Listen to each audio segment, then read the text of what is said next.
Mabuting araw, magandang buhay sa ating mga senyor, senyora, senyorito at senyorita. Etong araw na ito, mag-a-apply tayo ng loan sa pag-ibig.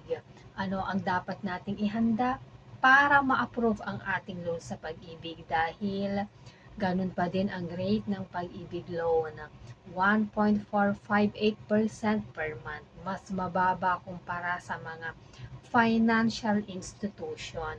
Alam nyo ba na noong nagtatrabaho ako sa isang financial institution, ang short-term loan interest rate namin ay 20%.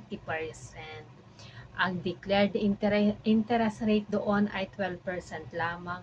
Pero 8% ay napupunta sa bank charge, insurance, at kung ano-ano pang deduction. Kaya total, 20% ang binabawas ko sa proceeds ng mga naglo-loan. Kaya kung i-compare natin, di hamak na mas mababa talaga ang interest rate ng pag-ibig dahil government-owned ito. Ang kagandahan pa kung sa pag-ibig ka hihiram ng pera, ang interest na binayaran mo ay babalik sa'yo as dividend dahil hindi ka naman makakapag-loan sa pag-ibig kung hindi ka member. At ang contribution mo sa pag-ibig, kumikita ng dividends. Kaya't kung ika-calculate mo, yung binayaran mong interest sa loan mo, bumabalik din as dividend na dinadagdag nila sa contribution mo.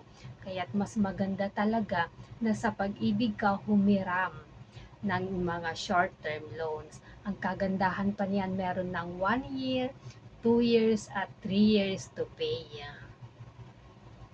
At kung nasa malayo ka at hindi ka makakapunta sa mismong opisina ng pag-ibig para isubmit ang iyong pag-ibig loan application, maaari kang mag-loan sa virtual account mo. Kailangan lamang na mag-submit ka ng iyong selfie photo para mapatunayan na ikaw nga ang naglo-loan. So this time, itry nating mag-loan sa ating virtual pag-ibig account. Kailangan lang ng application form, pwede mong i-download sa website ng pag-ibig, one valid ID, cash card, which can be your loyalty card plus issued by Asia United Bank or Union Bank of the Philippines o kaya Land Bank of the Philippines or United Coconut Planters Bank cash card. At ang sinasabi ko kanina, ang selfie photo. At kapag meron ka na nitong mga apat na requirements, pwede ka nang mag-proceed para sa inyong loan application. Ito ang form na gagamitin natin, multipurpose loan application form. Ilalagay ko ang direct link nito sa description box ng video ito. So, eto na, fill upan na natin ang ating form. Accomplish this form in one copy only. Print this form back-to-back on a single sheet of paper. At dapat capital letters lang ang gamitin, walang small letters, all caps. All data fields are mandatory, otherwise ilagay ang NA kung wala kang maisasagot. NA for not applicable.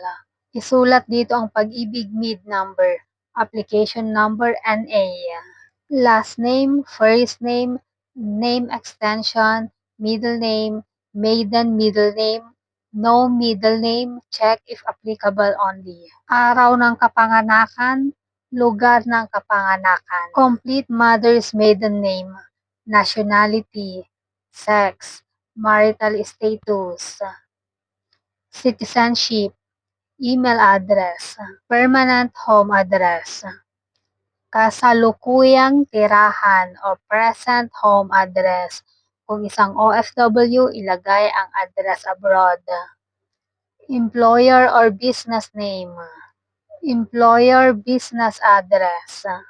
Employee ID number, date of employment, source of fund. Maaaring income from salary o kaya naman income from business. Loan purpose, maaaring non-housing related o housing related. Others specify.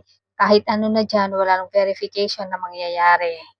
Dito sa previous employment details from date of pag-ibig membership, use another sheet if necessary.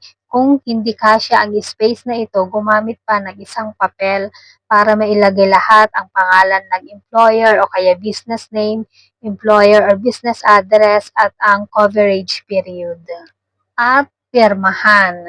Dito sa part ng application agreement, ilagay dito ang pangalan ng present employer, pangalan at pirma ng aplikante, authorized signatory ng employer mo, designation at ang employer ID number nila.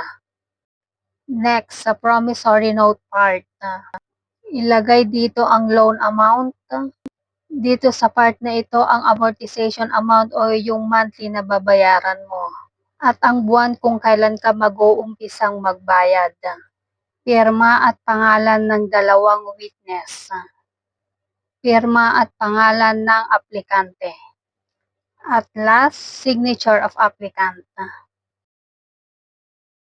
Ang certificate of net pay ay kailangang fill outan ng mga employer.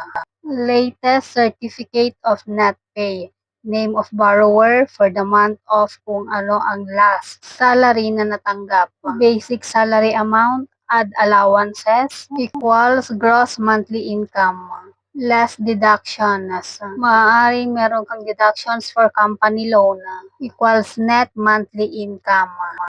At ang date kung kailan nila binigay ang certificate of net pay. Pirmahan ng authorized signatory ng iyong employer. 3 months na hindi ka nakapagbayad ng iyong loan na sunod-sunod, ibabawas na ito sa iyong contributions. Pero kung nagbabayad ka ng iyong contributions at hindi ka nagbabayad ng iyong loan, meron kang 1/20th of 1% of any amount unpaid shall be charged to the borrower for every day of delay.